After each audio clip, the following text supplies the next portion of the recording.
Sreelekha madam എന്തുകൊണ്ടും തിരുവനന്തപുരം മേയറാകാൻ യോഗ്യതയുള്ള ഒരു വനിത തന്നെയാണ്. ശ്രീലേഖ മാഡം തന്നെ പറഞ്ഞിട്ടുണ്ട്.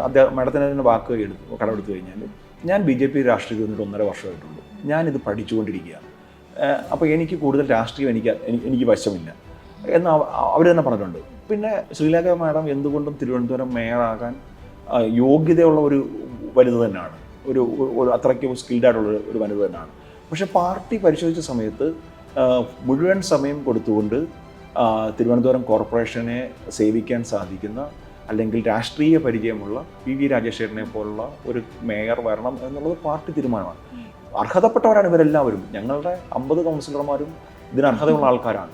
അപ്പം പക്ഷേ പാർട്ടി എടുത്ത തീരുമാനം ഇതാണ്. അപ്പം അതിനു മുമ്പ് അഭിപ്രായങ്ങളുണ്ടാകാം. എനിക്ക് അവിടെ നിന്ന് ആഗ്രഹിക്കാം, ആർക്കും ആഗ്രഹിക്കാം. പക്ഷേ എന്താണോ പാർട്ടി ഡിസിഷൻ, ആ ഡിസിഷനൊപ്പം മുന്നോട്ട് പോകുക എന്നുള്ളതാണ്. അത് തന്നെയാണ് എടുത്ത തീരുമാനം. അല്ലാതെ ശ്രീലേഖ മാഡം നമ്മളെ വിട്ടുപോയിട്ടുണ്ടോ? ഒന്നുമില്ല. ശ്രീലേഖ മാഡം കഴിഞ്ഞ ദിവസം വട്ടിയൂർക്കാവിലെ ഇലക്ഷൻ ക്യാമ്പയിന് തുടക്കം കുറിച്ചുകൊണ്ട് താമര വരച്ചു അല്ലേ?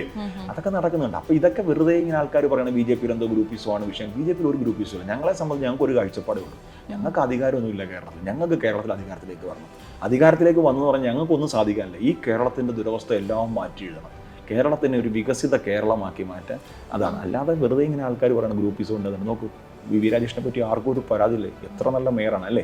ഞങ്ങളെ എതിർക്കുന്നവർ പോലും ഇന്ന് പറയുകയാണ് ഇതേപോലൊരു മേയറാണ് തലസ്ഥാനത്തിന് വേണ്ടത്. അപ്പം തിരുവനന്തപുരത്ത് ഞങ്ങൾക്ക് അധികാരം കിട്ടിയപ്പോൾ ഉണ്ടായ മാറ്റം നോക്കൂ. കേരളം മുഴുവൻ BJPയിലേക്ക് അധികാരം കിട്ടുന്ന സാഹചര്യം ഉണ്ടായ ഒന്ന് ജനങ്ങൾ മാറി ചിന്തിക്കാൻ തയ്യാറായാൽ എന്തു വലിയ മുന്നേറ്റമായിരിക്കും സംസ്ഥാനത്തിലുണ്ടാകുന്നത്.